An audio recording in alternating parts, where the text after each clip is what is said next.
welcome to another edition of Mr. Walkers podcast with your host, Mr. Walker. No guess. This is going to be a special edition. This is my first show by myself, so a little bit of nervousness, I think, was going on. But we are going to keep the show moving, and this show is going to be about, the topic is going to be about things I actually been going through in the last week. Been a lot of shit going on, let alone, producing the show by myself, and some changes been being made to the show behind the scenes, and some big adventures, some big deals, some lucrative deals that I may be coming upon, but I can't talk about it just yet. I will know in the next couple weeks. So when you see me promoting this particular app service, just know we caught one. So this episode, we just gonna talk about some shit that I actually been going through in the last week, things that I've started experiencing. But first things first, let's talk about this damn New Edition show. As you can see, you looking on social media, and they have Bobby, Ronnie, Ricky, Mike, Ralph, and Johnny. Bobby is, I don't know where he is. He's definitely not on the tour with them. He is not finishing his songs. He's in the crowd, finish the records. He's missing steps. I know Bobby had a hard life, hard living, but damn, baby, you walking off stage, he sing a part of a song of his own, and then tilt the mic to the crowd to let them sing the rest. Crazy. But see him missing dance steps. The dance steps now, listen, he a heavier guy. It's not the same Bobby from the Don't Be Cruel video, that could do all the boom boom cats. Now it's cat boom. Shout out to L'Oreal, but yeah, he's missing steps, and you could tell, the right foot, I don't take this the wrong way, Bobby, but look a little gouty, like you got some gout going on, baby. But yeah, listen, that group has been through a lot of shit. I know some time ago, a couple years ago, 2-3 years ago, Ralph and Johnny actually trademarked the name. And the rest of the group members were going on tour without them too.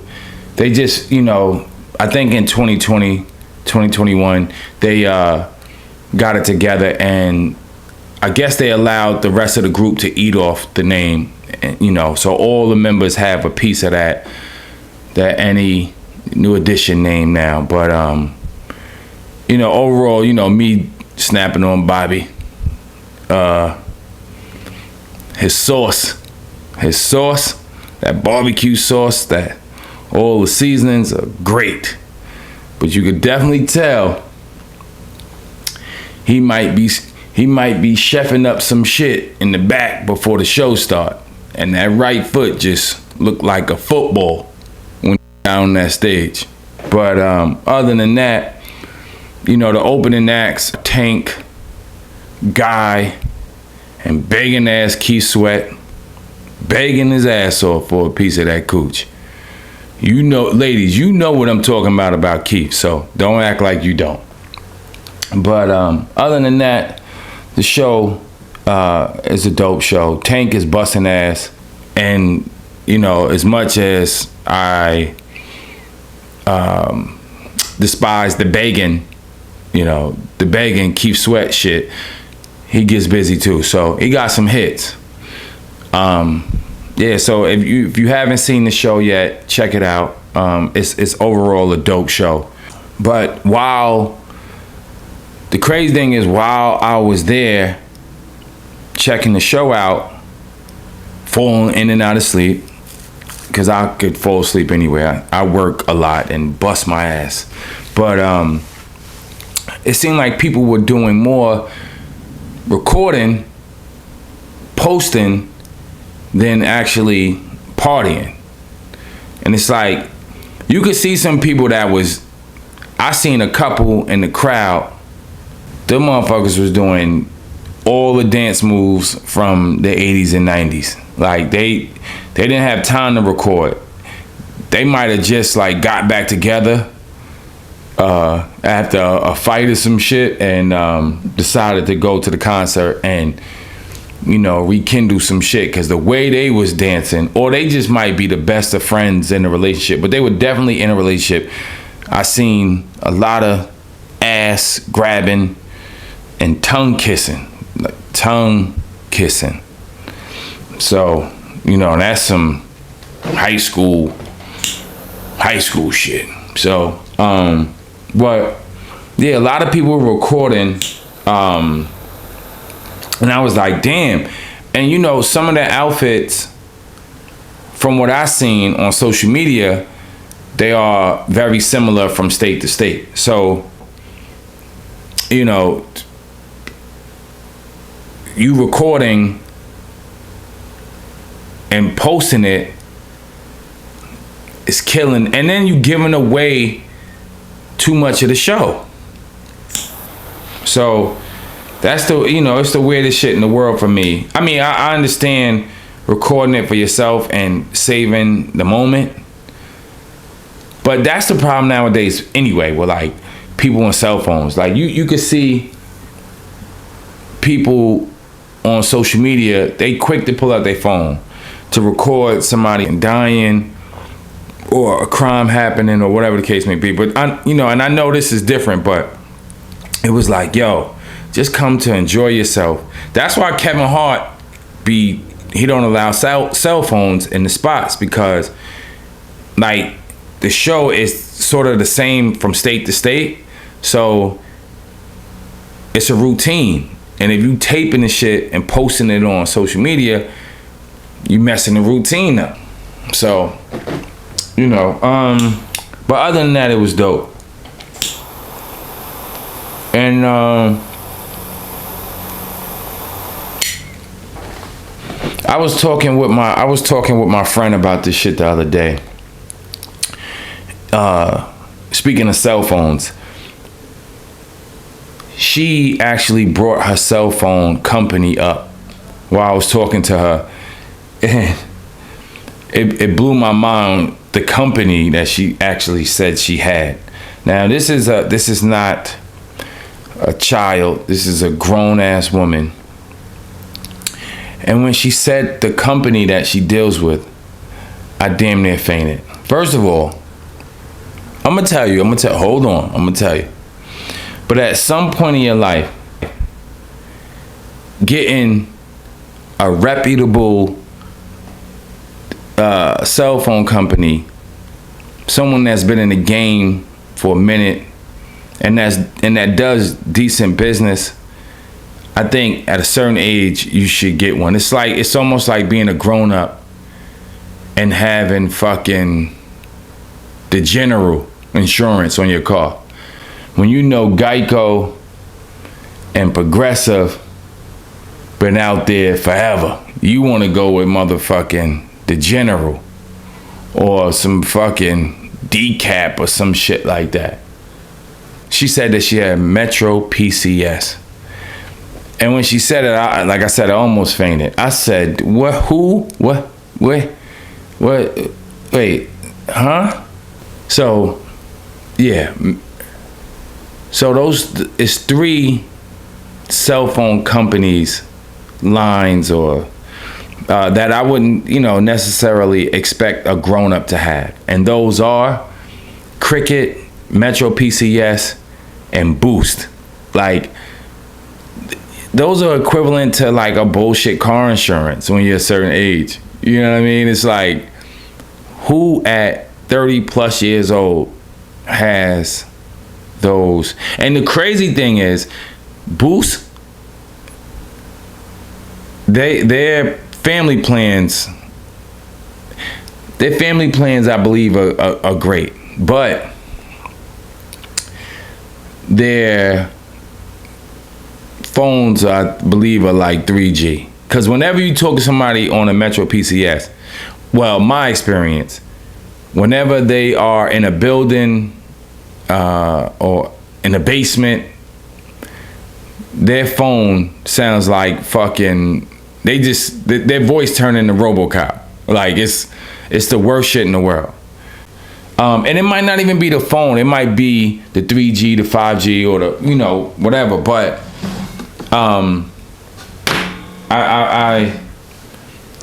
I assume that everybody at a certain age has AT&T, Verizon, T-Mobile, even though I fucking Sprint, and now I don't know how this is going to affect everyone getting it, but I forget the actor's name.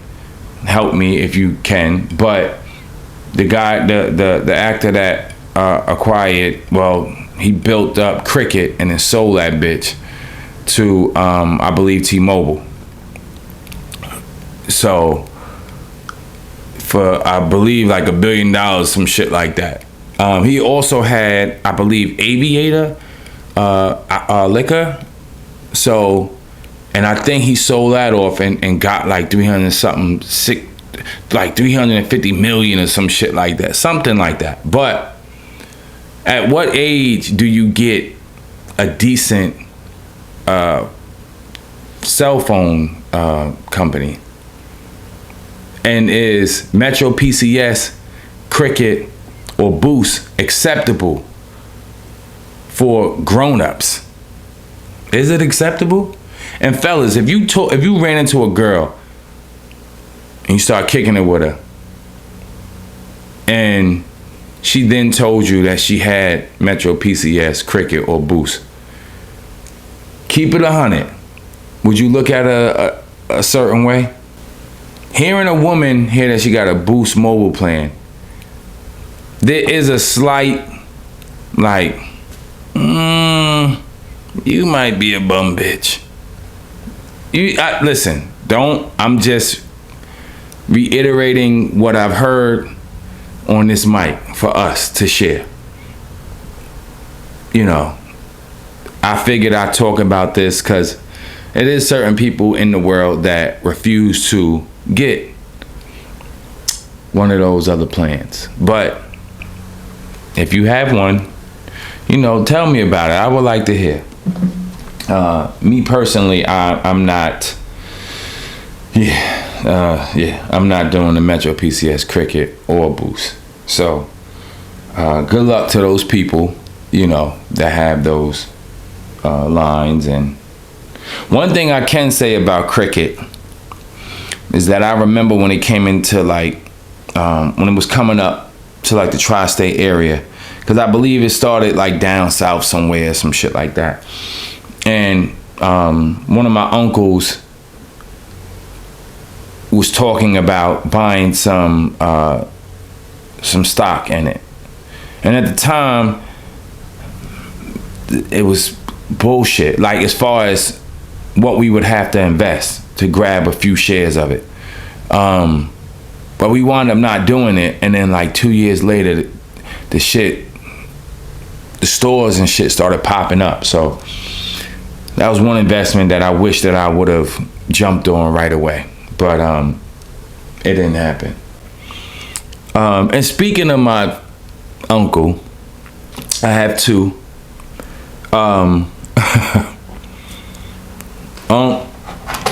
Neither one of my uncles, I hope y'all don't get mad at this, but I need to tell the public about my uncles. So, one is a little left, not left meaning like his sexuality, you know, but left and a little crazy. One is a lot more sane. So when you talk to them, you get two different perspectives on things. The one that's a little left, his answers are real, uncut, raw, you know. The other one is kind of like, it's a little bit of edge to his answers and to who he is, but it's straight. And they both do contracting work. So in the crib, like I told y'all in the beginning of the show, I've been having a lot of like little shit going on in my house where I'm pumping out a bunch of money. And so I'm calling my uncles to kind of show me or tell me what I need to do. And these two uncles, when I was younger, I worked with, like doing that type of work, you know, shit around the crib, you know, sheetrocking, anything, boilers, all that shit. But I was always the nephew that got upset and would walk off the job. Cause like I said, the one that's a little left, he been through some things. Army guy, really, really good with his hands. When I say with his hands, any type of work you want besides professional, you know, you come to my neighborhood and surrounding neighborhoods, anybody in his age bracket, they could tell you about him. He was something else. But going to him, he would talk to me crazy, like on the jobs and shit. I work with him during the summer, and he would always piss me off so much that I would walk off. And then one day he told me, like, listen, man, no matter what I say, your objective is to get the money. Don't you ever walk off a job. You stay, you know, the course until you get the money that's in my fucking pocket. My other uncle, he would, if I did something wrong, he would show me, but he would show me how to do it the right way. But as he's showing me how to do it the right way, he's over my shoulder, like laughing at me. So it was almost like, damn, I'm learning on the job. But, you know, and I'm young, so, but overall, I did take one or two things from them.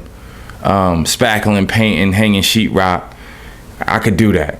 All the other shit, I'm gonna need assistance. They are definitely two different individuals. I fuck with them both. I was just with the same one today. You know, I thought it was something to share how, you know, doing some things in my bathroom, getting two different perspectives on the job, and one kind of being, you know, the one that's saying, don't take it the wrong way, but he got the other man's prices. The one that's a little bit left, he might ask you, what's your budget? And he'll work within that budget. Now, when the job is done, it's gonna be nice and pretty, but there might be a little something wrong. But you only had $1,500 for a $5,000 job. So you get what you pay for. Now the other one that's sane, he's gonna probably ask you a budget. If the job is $5,000 and you only have $1,500, he's not gonna take it. He's gonna tell you that you need to get the other $3,500 up. I used to talk to them about certain shit, especially the one that's to the left. When I was in them streets, I was talking to him about certain shit. Certain shit that I wanted to do, certain shit that I probably gotten away with. Not everything, but some things. And So with that being said, have you guys ever called someone, a friend, or anyone? You ever call someone and calling them to vent, basically?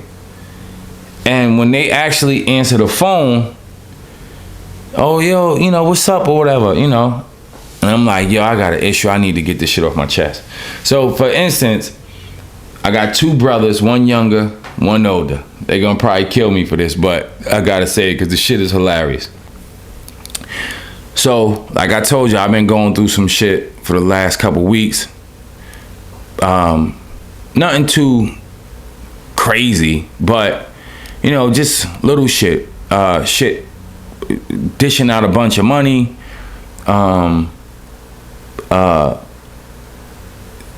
Thinking about the future, children, marriage, you know, things like that. And I called, I would speak to my younger brother, right?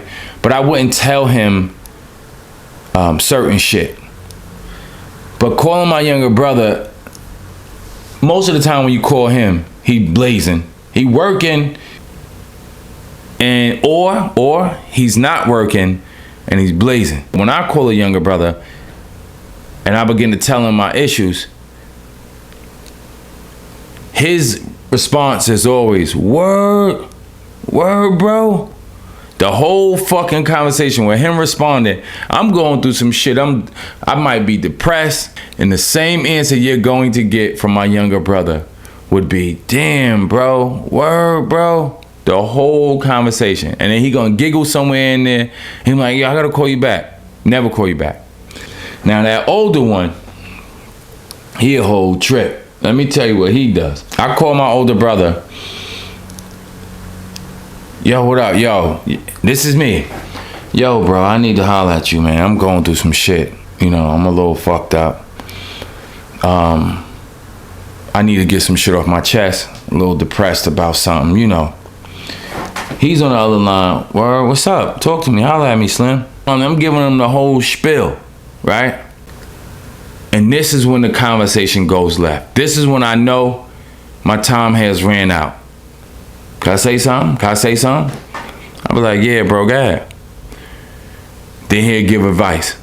Then the conversation is about him and his issues and no longer about mine. I call this motherfucker to vent. He got the mic. He ain't trying to give it back.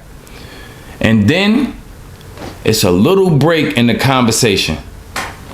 Just a small little, like 2 seconds of silence.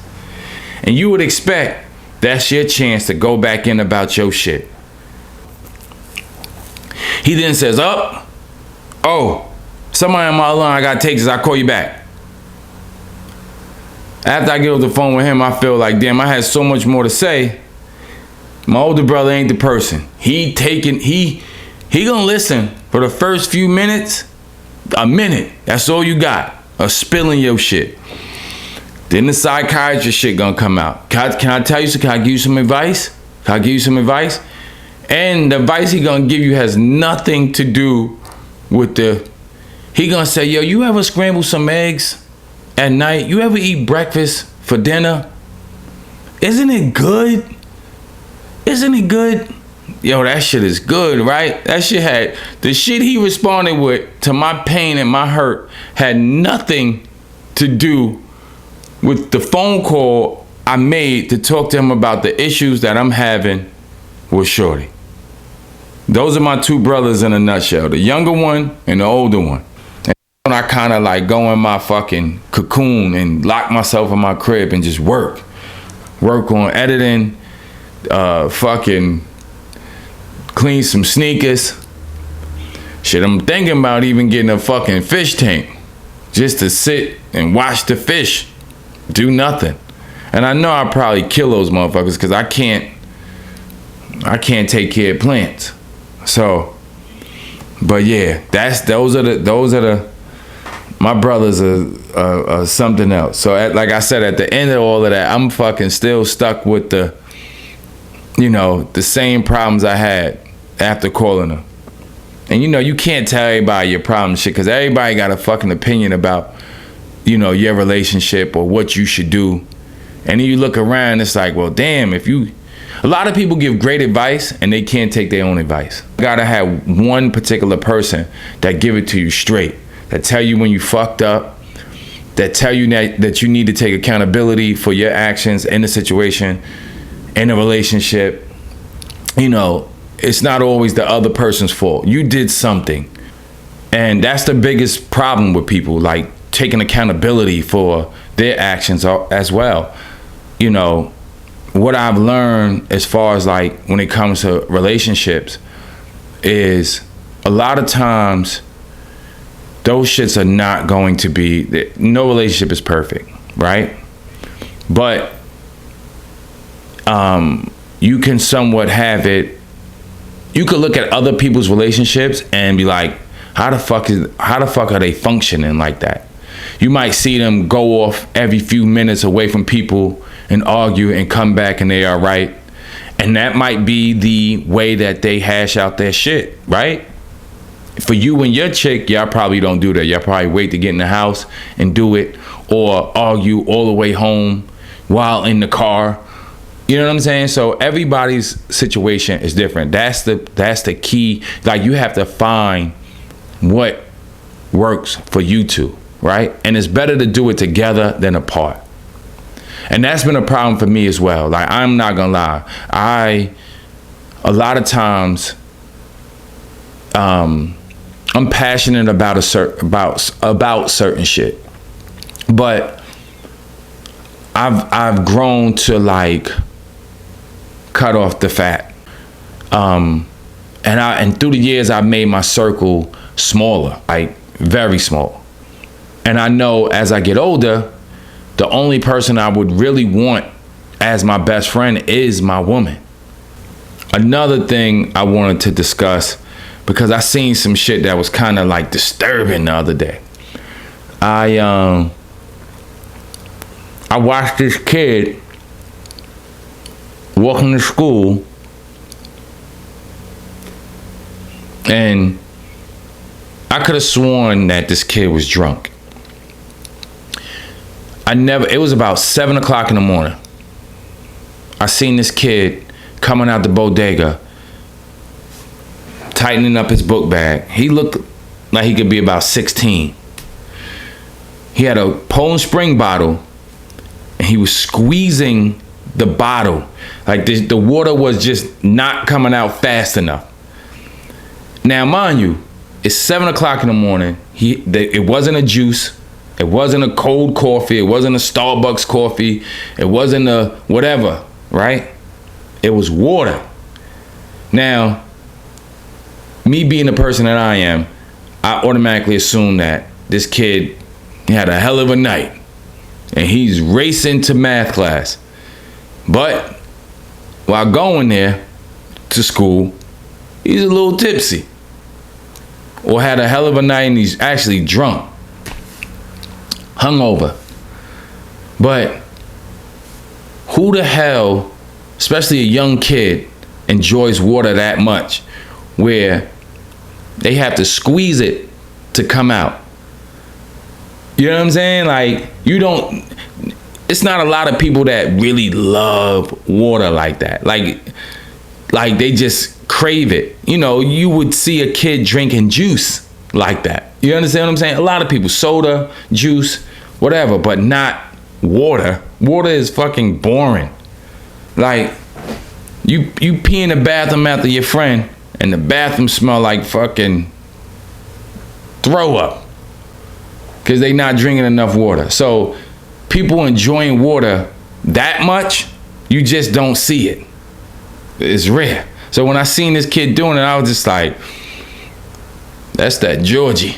That's that Georgie hangover. And if anybody know that Georgie vodka or Saveca, man, listen, I'll be damned. Anybody still drinking Saveca nowadays gotta be fucking half crazy. There's so many different vodkas out there that for you to go to Georgie or Saveca, you gotta be dead crazy. That shit is going to put you in the hospital. It's destined to give you a hangover. Like you're going to have a hangover in the morning. Straight up and down, or mixed it, or you mix in the drink, you're gonna have a hangover. It's inevitable. Like, you cannot escape a hangover drinking Georgie or Savecca. To you people out there, what was the age in which you first like started drinking, that you had your first drink? For me, it was Old English. Old English. Older cousin let me taste hers. I was probably like 12. And I was like, ah. Matter of fact, I'm sorry, it wasn't Old English. It was Budweiser. Then it became Old English. By the time I was 16, 15, 16, I was drinking Red Bulls. Now, it's not, kids, that Red Bull beer was out in the 90s. It's not the Red Bull energy drink that has wings. This bull looked like it was charging at you on the front of the bottle. Then that St. Oz came into play. It was Pink Champale.